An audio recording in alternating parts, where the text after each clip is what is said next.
الحمد لله رب العالمين والصلاة والسلام على سيد المرسلين وعلى آله وأصحابه أجمعين. أما بعد, tonight بإذن ta'ala, Jum'ah, the night of Saturday, of course, Laylatul Sabt, the 8th of Dhul Hijjah. That's today. Hajj starts today, right? Tarwiyah. 8th of Dhul Hijjah, 1424, which is in agreement with the I thought you said the 40th. No. The 30th of January 2004. We study. So that's the good things about these events, and it keeps everybody upon the time. Normally, if it wasn't this Hajj time, nobody would probably know what the Hijri date was. We take the monumental work of Shaykh al-Islam ibn Taymiyyah that he wrote to the people of Wasit, the Aqidah that he wrote to the people of Wasit, entitled Aqidah Wasittiyah, of course, explained by Shaykh Muhammad Salih al-Uthaymin, rahimahullah. Now, we've been away for a second or so I don't see much benefit at this point in trying to review ilhad. And what is ilhad? And what is ilhad in the ayat of Allah? How many types has that? And what is ilhad in the names and qualities of Allah, and what types are those? Bismillah ta'ala, we will review it inshallah ta'ala. Bismillah after Eid, inshallah. Go back over it. Because if I review it now, it'll take up much of the time, and we won't get to anything or cover any new areas in the dars. We had promised last time to explain the three types of evidences that is understood from a name or from a noun, if you will, if you talk in the language sense. The three types. Musa Richardson translated it, and for some the translation needs some help in the area of clarity. And I think the best clarification is by example. And the three forms of evidences that the Sheikh brings is when he says, maybe from this standpoint, we will begin to talk about the evidences that are understood from a name or from an ism. You can say noun if you want. It has, فَالْإِسْمُ لَهُ أَنْوَاعَ ثَلَاثَ فِي دَلَالَةٍ. It has three areas of evidence. Once again, those brothers who are new to this lesson, I have no fear, inshallah ta'ala, if you don't understand this portion of the lesson, there will be, inshallah ta'ala, some portion of the lesson where you will understand, inshallah ta'ala. But keeping with, for the integrity of what the Sheikh wrote, from the standpoint of amana, ilmiyah, trustworthiness regarding the knowledge, then it must be conveyed, inshaAllah ta'ala, so that there is some type of continuity from what the Shaykh has said, each portion of what he's brought. It's not for us to make ikhtisar, to abridge the words of the Shaykh. But inshaAllah ta'ala, we put it out there. Those who inshaAllah ta'ala understand and benefit, فَبِهَا وَنِعْمَةً. And those who don't, inshallah ta'ala, they will understand it later, or whatever the case may be. They'll seek more knowledge and acquire more understanding, and then later they'll come back to it, and the light will click on and say, oh, this is what that meant, and like this. So, three methods of evidences that you understand from it. In the Arabic, and he wrote it on page, in English, book Qawaid al-Mutla, he has it on page 25. It's under the title, The Fourth Principle Concerning Allah's Names. And this is why I said secondary reading for this class, for these classes, is very important.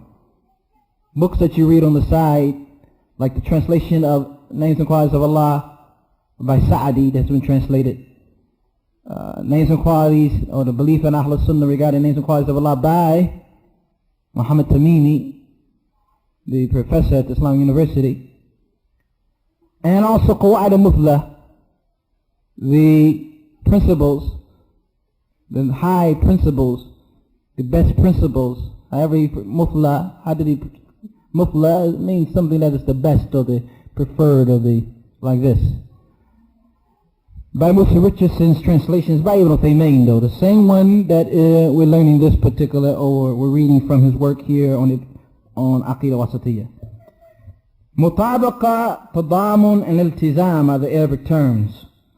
Don't get caught up with them in the sense that, you know, you're scared to look at the meaning of it. For Dawah to Mutabaqa, the first one, Mutabaqa, he translates as this: a direct and all-inclusive application of the name. A direct and all-inclusive application. And let's go back a little though. This might help us. The fourth principle concerning Allah's names: Mutabaqa, Tadamun, and Iltizam. Then Musa translates: the names of Allah the Exalted refer to His presence and His attributes by way of three methods of understanding them. What do you understand by the name of Allah the Exalted refer to His presence? I'll say it again. The names of Allah the Exalted refer to His presence and His attributes by way of three methods of understanding them. Anybody? The names of Allah the Exalted, what? Huh? No, listen to I'm saying, what do you understand? The names of Allah the Exalted refer to His presence and His attributes by way of these three methods of understanding them. No. No. Maybe I'm reading too fast. Tell me if I'm reading too fast. People say I talk too fast. Sometimes I do, believe me. The names of Allah the Exalted refer to His presence and His attributes by way of three methods of understanding them. This is clear English. I believe that he means by presence that. That. And I don't know if that's the best word to use. That's why I often use self or essence. Actual person of Allah. But he uses the term, Musa has decided to use the term presence here. Ala kulli halin. Let's deal with it so we can move on. The evidence called mutabaqa. It is where the word is understood, as he said, all-inclusive. Jami'a madlulihi. Wa ala hadha, based upon this, every name. I guess he means ism here in the real sense of ism, not so much as a noun as I was saying, but name. Every name is evidence of the one you're talking about, the musamma. Alright? And that is Allah. I'm too close. You couldn't just say that? You had to come all the way. You got to get personally involved. Personally. That's mujahid. فكل اسم دال على مسمى به وهو الله وعلى الصفة المشتقة منها هذا الاسم. Every name that we talk about Allah is talking about the one that is named, which is who? Allah. Come on, wake up, brothers. Wake up now. This is getting ridiculous. وعلى الصفة, and the quality that that name is taken from. Example, Al-Khaliq, the Creator, it's a name. No, don't get heavy. You're trying to get heavy. Take it. Let's take our time. It's a name of who? Allah. So the name Khaliq is evidence of who? Allah. And a quality, and that's where you come in. a quality that came from that name is what? Khalq. This is mutabaqa. This is mutabaqa. All inclusive. You got two things from that name basically. You got the one that you was originally talking about, which is Allah, al-Khaliq, and then you got the sifa that came from that, the quality, which is that He's the Creator. Jayyid. And we'll give us more examples, inshallah. That's one. That's what Musa means by a direct and all-inclusive application of the name. Doesn't actually comes off like that. Could come more to the word mutabaqa and dealt with that. But nevertheless, at-tadammun is where, as he calls it, a reference to only some of what is necessary included in the meaning of the name. So now we're dealing with ba'd, part of what is included in the name. And that is that the name is talking about, the name that you will call Allah, is talking about Himself, and His that, the actual person of Allah, as we say, which He has translated what? Presence. Or the sifa, the quality itself. Huh? The quality itself. أو على الصفة وحدها من دلالة الضمن, and as inclusive as part of it. Alright?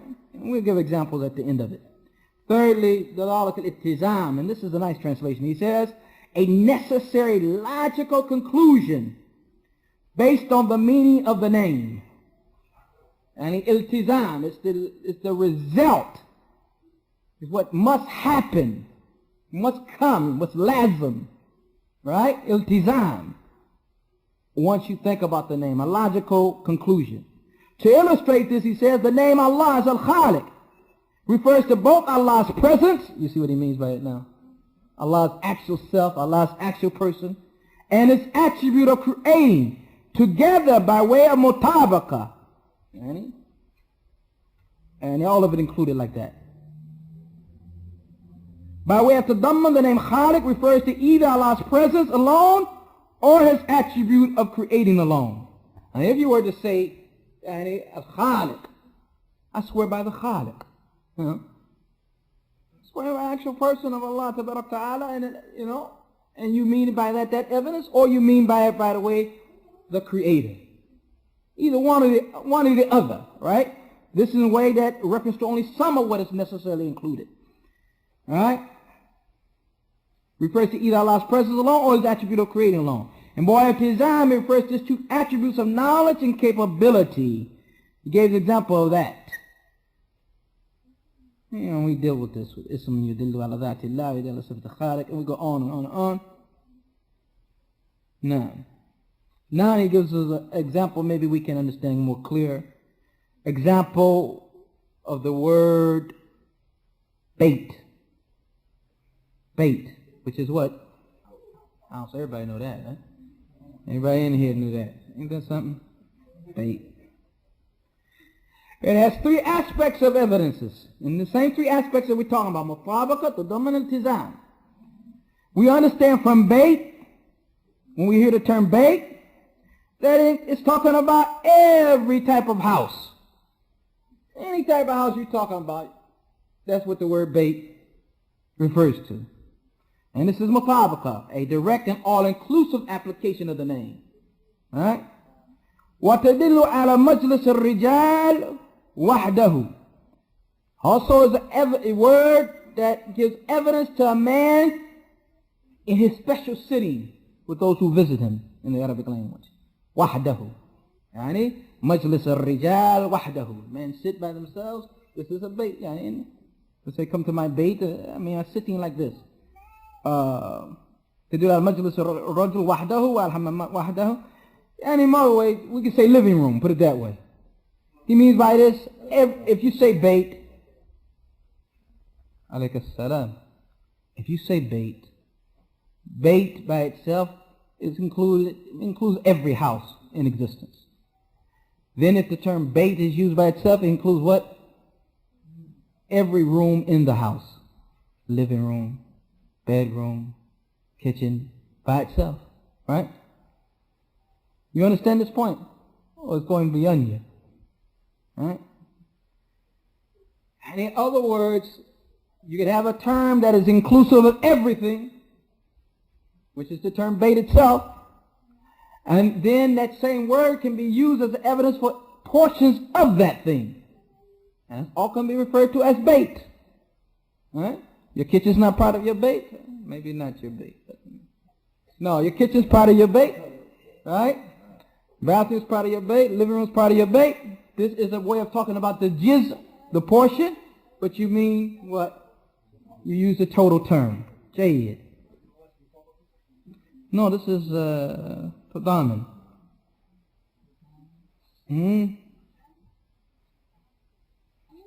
No. وتدل أن هناك بانيا بناه دلالة التزام. And if you say house, it is evidence that somebody built it by the what? The logical conclusion. You don't talk about a bait unless it's been built by somebody. Where is that bait that hasn't been built? You say, come over to my bait, and it's not built. It's a building that has in fact been what? Constructed by someone. That's a logical what? Conclusion. These are the three types of evidences for the names of Allah Ta'ala. For the names of Allah Ta'ala. Al-Khaliq is the name of Allah Ta'ala, the name of the actual self, or as he says, presence of Allah Ta'ala. The person of Allah Ta'ala. And it's the name also of the what? The quality that Allah Ta'ala has. And like this. And this is one evidence from that standpoint. So these are just a form of evidences, and I don't think he takes so much more than that. Read page 25, Barakallahu Fikum. I'm sure if it's another better, clearer method of explaining it, then Musa will inshallah include it in the next publication of the book, inshallah ta'ala. I'm sure there are words that we can use, and taking each word and constructing it by itself, compound it, murakkab and these type of things. But this just to make it clear, inshallah ta'ala, to the best of our ability. Now we go to what the Shaykh himself said, qawluhu, his statement, and it sounds as if he's repeating himself, but he's doing it for a great purpose, Ibn Taymiyyah rahimahullah. وَلَا يُكَيِّفُونَ وَلَا يُمَثِّلُونَ صِفَاتِهِ بِصِفَاتِ خَلْقِهِ. And they don't ask how, nor do they make similarities with his qualities, between the qualities of the Creator and his qualities and the qualities of the creatures. لأنه سبحانه لا سمي له. Because he, may Allah Ta'ala be glorified.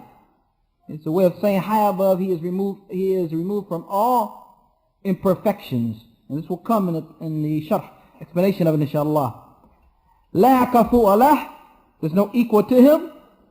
No one similar to him. ولا ند له, which is similar to equal. No one like him. ولا يقاس بخلقه سبحانه وتعالى. Nor is he to be looked at analytically in a manner which is comparing him to his creatures. Alright? I wish you guys had some type of just for curiosity is getting the better of me to know how he translated this particular portion. And Waqtabadra Salam. Just stop bringing it, huh? Yeah, stop bringing it. They stopped bringing it. We criticized it and they stopped bringing it. But it's nice to see what he said on this one, you know. وَلَا يُقَاسُ بِخَلْقِهِ سُبْحَانَهُ وَتَعَالَى. Anyway, Ibn Taymiyyah rahimahullah says, قَوْلُهُ. Look it up, inshallah. You know where we're at?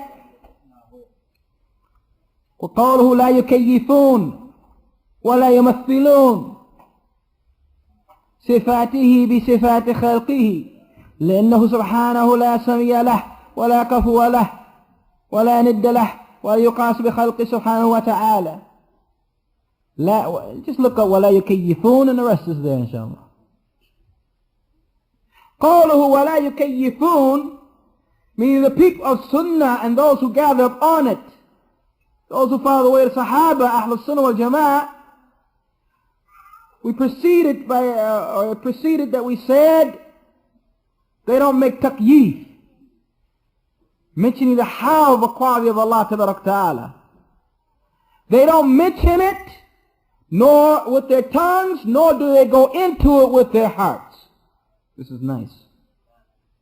So وَذَكَرْتُهَا بِلِسَانِكَ, whether you mention it on your tongue, or بِقَلْبِكَ, or with your heart. You should not be trying to get into the how of the qualities of Allah Ta'ala. For the people of Sunnah wal Jama'ah, لَا يُكَيِّفُونَ أَبَدًا. They never go into how, ask how, about the reality of Allah Ta'ala's qualities. Never. Abadan. Abadan.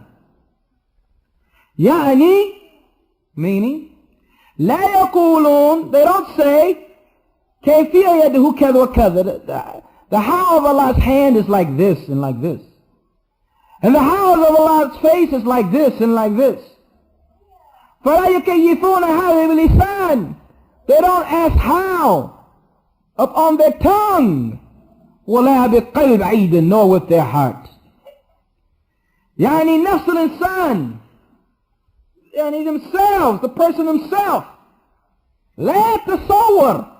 He doesn't try to conceptualize, doesn't try to picture, doesn't try to view, doesn't try to figure out a how to the arising of Allah, for instance, upon His throne, or the descending of Allah Ta'ala to the heavens of the dunya, or how the face of Allah Ta'ala is, or how the hand of Allah Ta'ala is.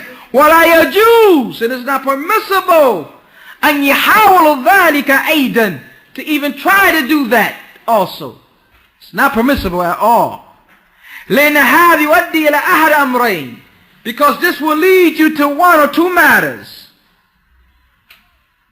Ain't no third.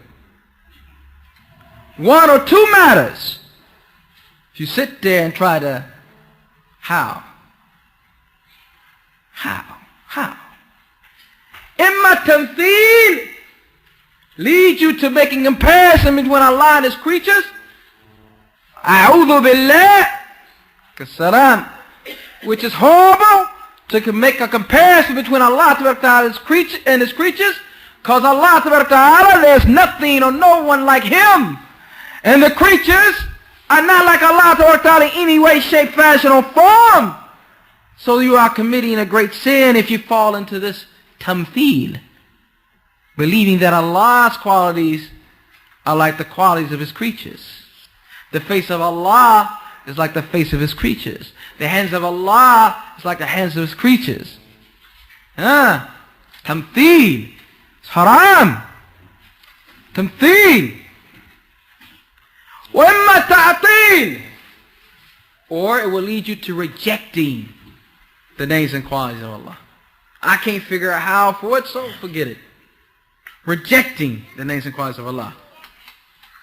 وَلِهَذَا, because of this, لَا يَجُوزُ. And when the Sheikh says that he's a faqih, he knows what he means by لَا يَجُوزُ. It's not permissible, and it's haram. It's haram to try to know the how of the qualities of Allah. How did Allah Ta'ala rise over His throne? Or to ask it with one's tongue. بل ولا يسأل عن كيفية. Don't ask about the how. لأن Imam Malik رحمه الله قال, because Imam Malik said, السؤال عنه بدعة. To ask about it is an innovation. إن فعلت ذلك, where you were to do that, قلنا إنك مبتدع. Ibn Taymiyyah says, if you were to do that, we would say that you are an innovator. إنك مبتدع. And we proceeded before by bringing the evidence, as the Sheikh says, showing that it's forbidden to ask how.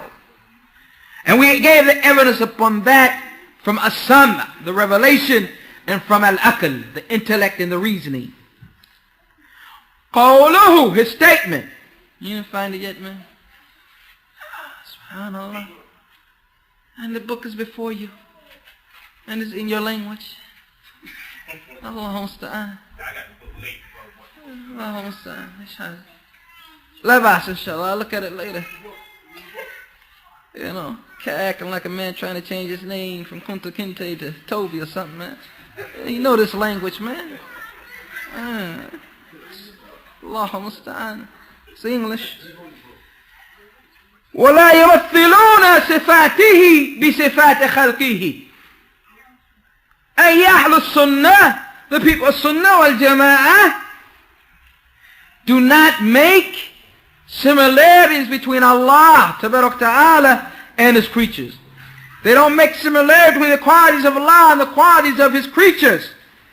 وَهَذَا مَعْنَى, this meaning is the statement, مِنْ غَيْرِ تَمْثِيلٍ, without making similarities. And we show before the evidence is showing that it's forbidden to make tamthil, sam'an, revelation, from Quran and Sunnah, wa aqlan, and rationally. وأن السمع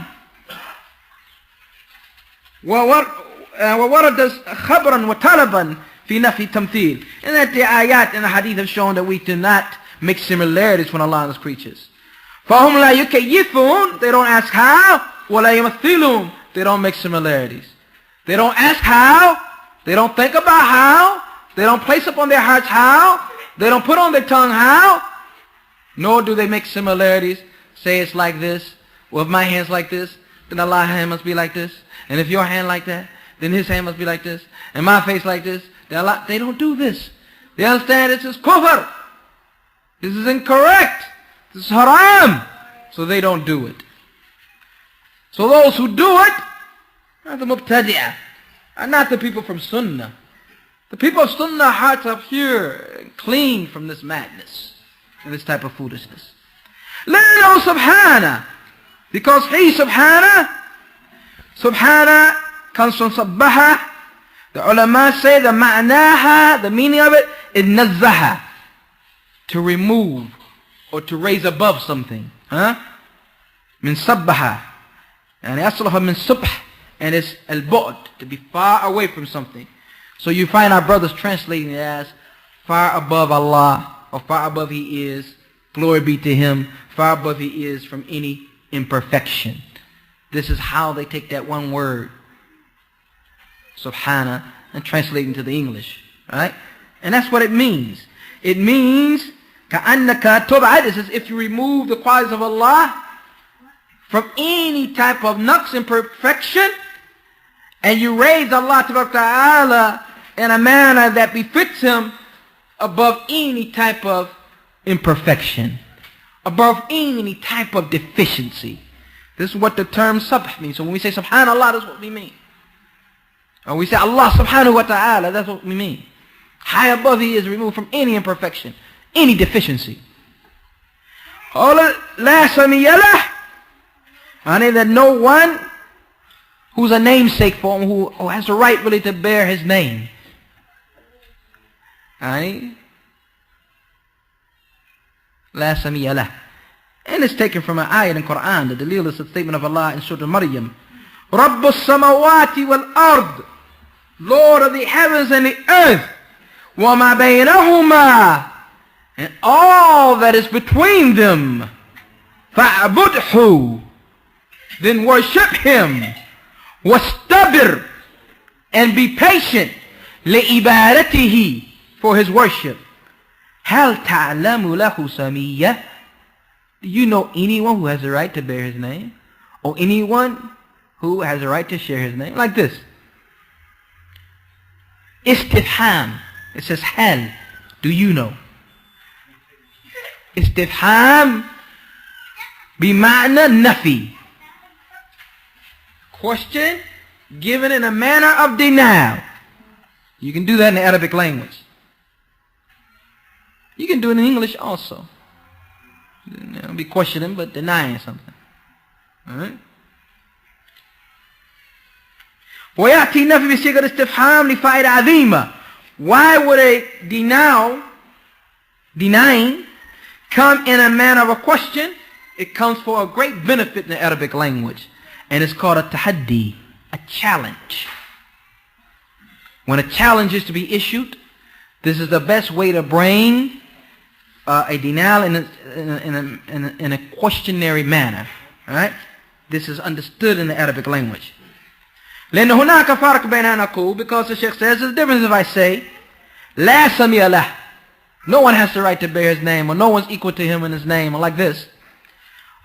Or I say, do you know for him a name? Someone who has the right to bear his name? Someone on that level? You see the difference. Even in English you can see the difference. لأن هل تعلم السمية includes a denial and a challenge. So it's understood in the Arabic language this is a challenge. وهذه قاعدة مهمة. This is an important principle, he says. كل ما كان استفهام بمعنى نفي, anytime you run across a question in a form of denial, you are to understand that it's a challenge. It's an Arabic form called a tahaddi, challenge. كأني أقول إن كنت صادقا, if you're telling the truth, bring me somebody who has the right to bear his name, or who is on a level of bearing his name, right? And this is a what? This is a challenge. وهذا فهل تعلم سمية أبلغ من لا سمية له.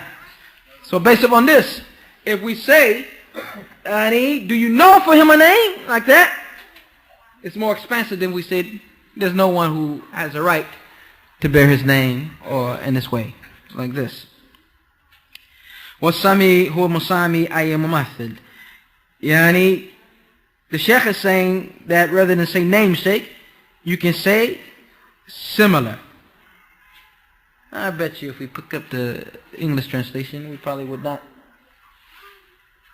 come around. I'm just trying to knock every translation, don't get me wrong, but you can only know these things from sitting in these type of jalasat.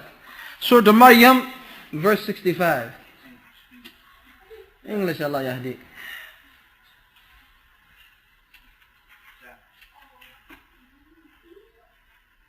La ba'as, inshaAllah ta'ala. Well, he looks for that, and the other brother looks for Aqidah Wasittiyah. We'll continue. Naam, 65.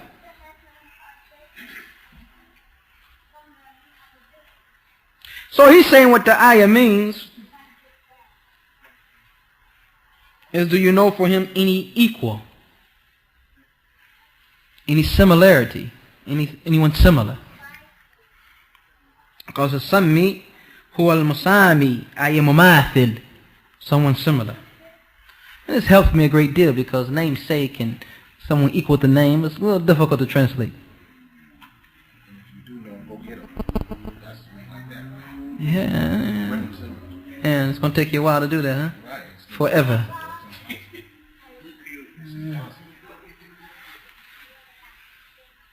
Allahu Akbar. Well, the next part of it, huh? You're not used to that particular... You read the Arabic only, yani, usually. Yeah, Surah Maryam, verse 65. Chapter Mary, Akhi. Lord of the heavens and the earth and all that is between them, so worship him alone and be constant and patient in his worship. Do you know of any who is similar? Allahu Akbar. Jayyid. That's why that's the noble Quran. قَالُهُ وَلَا كُفًا لَهُ, no equal, كُفُوًا لَهُ, no equal to him. Translated, of course, by Muslim Khan and Sheikh Taqiyuddin al-Hilali. وَلَا كُفًا لَهُ, and no equal here also for him. وَدَلِيلُ قَوْلُهُ تَعَالَى وَلَمْ يَكُنْ لَهُ كُفُوًا أَحَدٌ. And this is the dalil for no kufu for Allah Tabarak Ta'ala. No similar, no equal. وَقَوْلُهُ وَلَا نِدَّ لَهُ, also the term is equal. دليل قوله تعالى فَلَا تَجْعَلُوا لِلَّهِ أَنْدَادًا وَأَنْتُمْ تَعْلَمُونَ. Don't make for Allah any equals while you know. Surah Al-Baqarah verse 22. أَيِّ تَعْلَمُونَهُ لَا نِدْ لَهُ. You know that there's no nid for him. No nadir, no equal. No one similar. These three matters, السميع والقفو والند, their meanings are متقارب جدا, are very, very close. Their meanings are what? Very, very close. Huh? لأن معنى القفو is the one الذي يكافئه لا يكافئه شيء شيء. يعني, and something cannot be equal to something unless it's similar to it. فإن لم يكن مثله, if it's not similar to it, then it won't be equal to it. So these are all things that are saying ليس له مثيل. There's nothing equal or similar to Allah تبارك وتعالى. وهذا النفي المقصود منه كمال صفاته. What is meant when we deny by saying there's no equal, there's no one similar, is because of perfection. What is meant is to affirm the perfection of the qualities of Allah Ta'ala. لأنه لكمال صفاته, because of his perfect qualities, no one is similar to him. And we'll get into this issue of why things are denied and what matters are greater, or matters that are greater are affirmed through the denying. That's, in other words, it's not randomly done.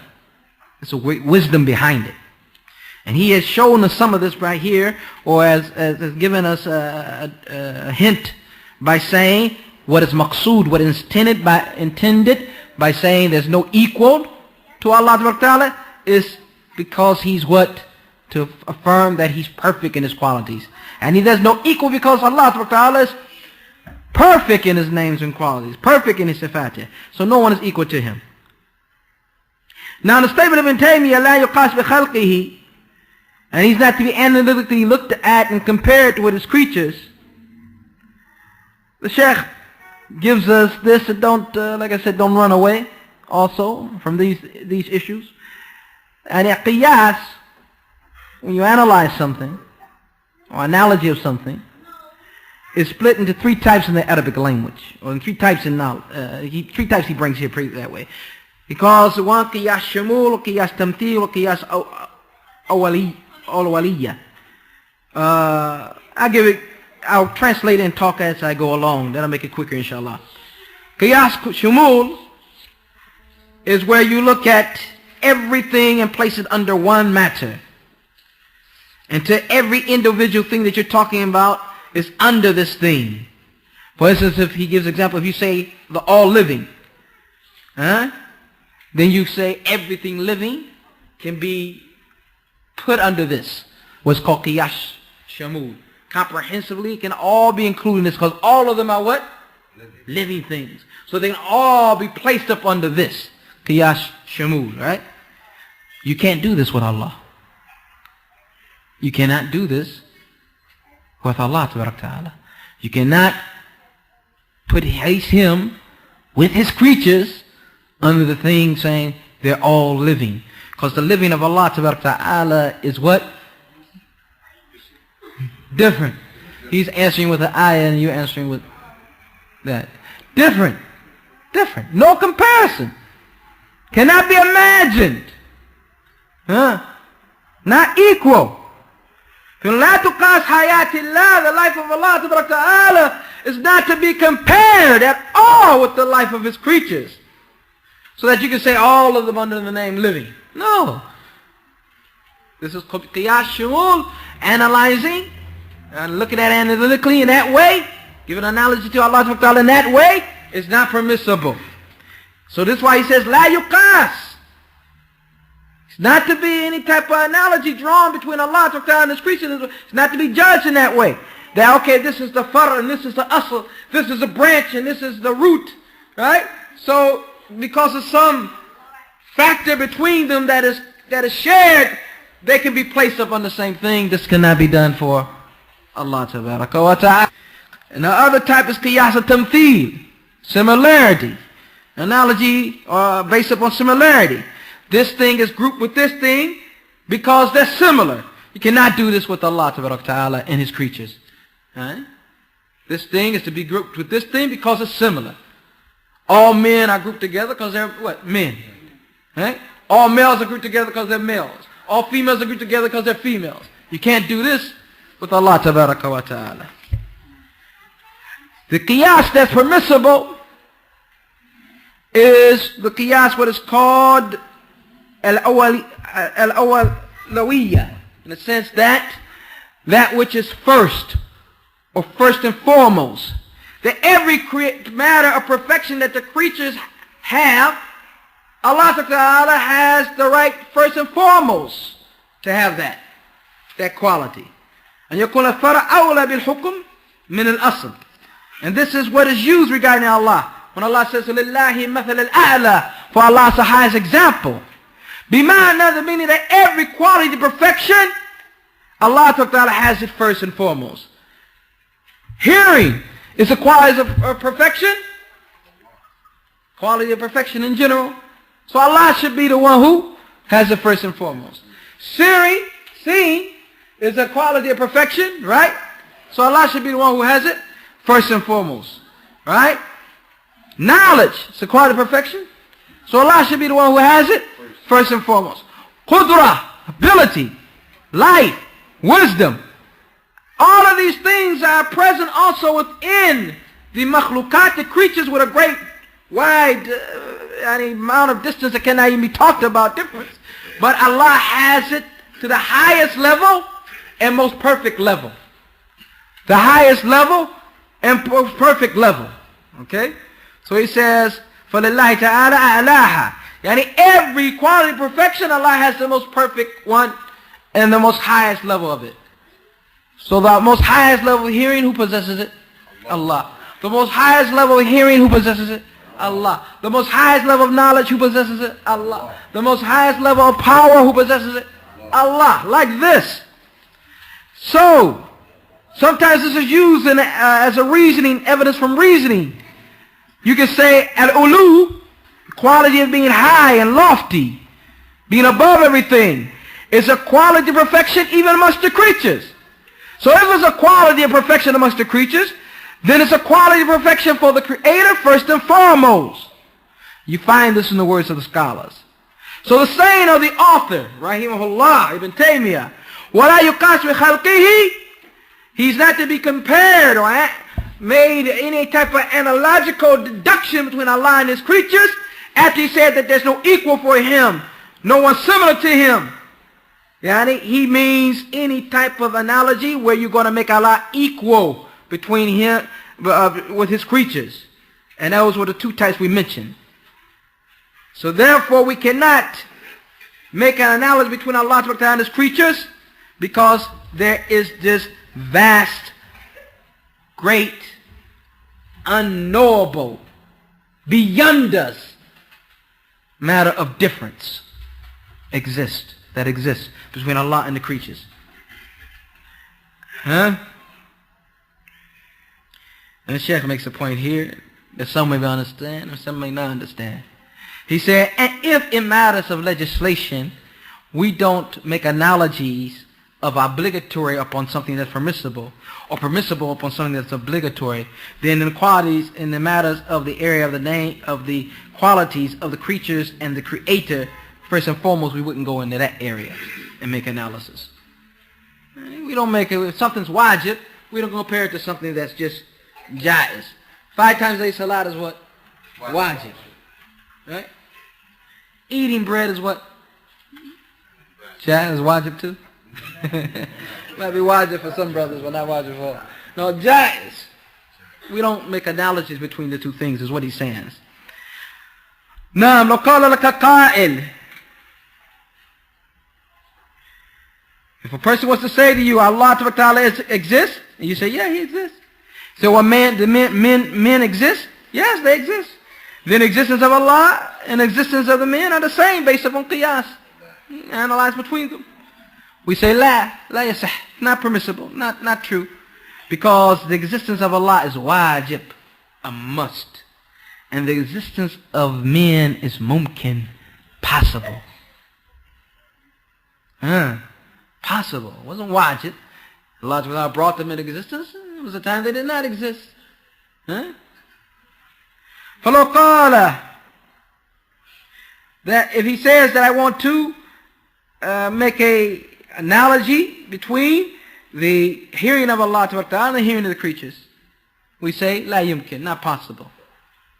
Because the hearing of Allah Ta'ala is that which is wajib lahu, and a must, and it cannot be separate from him. It's from his qualities of perfection. No deficiency comes to it. وَهُوَ شَامِل, the hearing is total and comprehensive. He hears everything. Whereas the hearing of a man is what? Mumkin, possible. All men don't hear. Possible here, possible you don't hear. Your hearing might be qawi, strong, and another man's hearing might be da'if. You might have the type of hearing you can hear people talking about you in the back. Another guy can't hear a person talking about him in front of him. This is quite possible. If you're choosing you let insan asam, because a man can be born not hearing, deaf. And also a child that is born hearing can have deficiency in his hearing, and his hearing in general is mahdud, is limited. Therefore Allah Ta'ala cannot be compared with his creatures. This is the point that Ibn Taymiyyah is making. Allah cannot be compared with his creatures. Every quality of perfection, every quality of Allah cannot be compared to the quality, or there's no quality of Allah that can be compared to the quality of his creatures, and it's greater because of the great, like we said, beyond us in our understanding difference. This one was not hard upon you, and if so, go back over the tape, inshallah ta'ala, do some more reading, and make dua to Allah ta'ala, Allahumma rabbi zidni ilman, and Allah grant of the understanding to Ibrahim and Sulaiman and Ibn Abbas, if you will. Grant me understanding like this. Go get it from its source. Barakallahu feekum. قوله فإنه أعلم سبحانه بنفسه وبغيره. Allah has more knowledge regarding himself and regarding and than anyone else, yani, and he's most truthful in his speech. وأحسن حديث من خلقه, and better in his explanation, or better in his words than his creatures. And we'll take that, and he'll inshallah ta'ala discuss it the next time. And I guess the next time will be after Eid. So, هكذا. Alright. Huh? Did you say? Yeah, you would now. Let me see it. This is becoming a sunnah for you.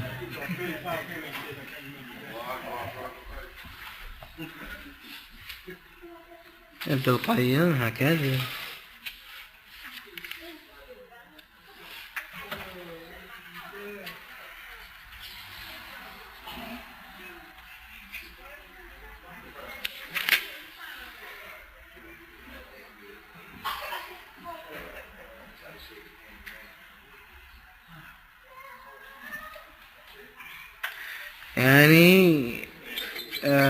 Nor do they regard his attributes as like the attributes of the creatures. This is what? Chinese? What did you say? Nor do they regard his attributes as like the attributes of the creatures. This is what? La yumathilun. They don't make tamthil. Then he says, and nor do they describe their states. That is a way of saying, describing how. The reason is that nothingness is in the likeness of Allah, nor is anything comparable or partner to Him. Not to follow analogy from amongst His creatures, to demonstrate likeness and comparability with Him.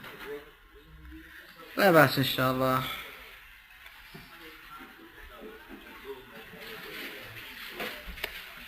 Naam.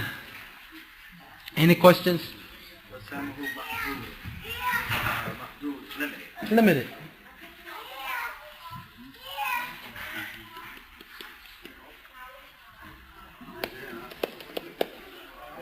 another thing that, like you said, the question is a challenge. That's also a challenge. When Ibrahim alayhi salam challenged the king, he said, Allah gives life and causes death. And the king said, well, I give life and I cause death. And Ibrahim said, but Allah caused the sun to rise from the east instead of the west. Can you make it rise from the west? That was his challenge. That's a challenge, yeah. Challenge question. Yeah, but it's not like what we're talking about, though. We're talking about where a question is giving in a denial state. I mean, in a state where you're denying something. View that's understood in the Arabic language as a challenge. So you say, like saying, do you really believe that Allah can see everything in the world? That kind of question where you really don't believe it. And you're asking it in that sense, like you're denying it. No, not like that. Like he brought it here. Do you know for him anyone similar to him? We'll stick to that example. And I'm sure we can find other examples in the Arabic language, but you know what I mean? Just for the sake of brevity. I want to run off. إيه الله يبارك فيكم. نعم. عندك شيء؟ You got منهج أنبياء. أخي this is Aqidah Wasittiyah class, أخي. Now if we started studying منهج أنبياء, you have Aqidah Wasittiyah, wouldn't you? No, I'm just joking with you, أخي. It's a good book, brilliant book. نعم. If there's no as'ila, then there's no need to keep sitting here saying na'am. The internet has anything? Jayyid. I think everybody's preparing themselves for Eid. And normally we wouldn't have this class like this, you know, on these type of days. You know. But inshallah khair. There'll be plenty of Eid days. Then brothers be wanting a class. It's time to celebrate, they want a class, yeah? Be at Eid, after you gonna give us a dust? I walk by, I don't say nothing, man. Everything in its time and place, inshallah. نعم عندك سؤال؟ ها؟ It's a little سؤال, what?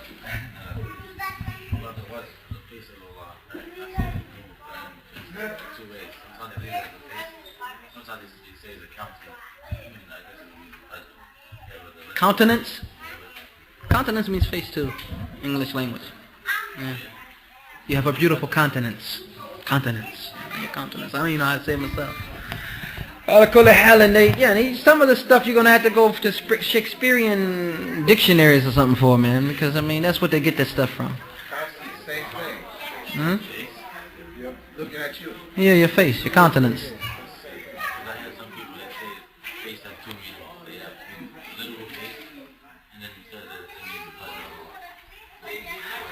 Well, then that's a different thing now. Now you're getting into tahrif. No. Now you're getting into tahrif. That's a whole different thing. Yeah. No, but somebody uses the term face. Alright. Or they say wajh. Or they say countenance. Or like this. I mean, those are just different words meaning the same thing. Wajh means face in Arabic language. But I mean, somebody who says it doesn't mean that. Hmm? What do you mean it means both? I mean, we have to look at what they say. Because the verse itself could mean reward, right? And looking at the face of Allah is a reward. May Allah bless us to achieve that reward. I mean, it's a reward. So it depends on what they mean. Don't hair split over it though.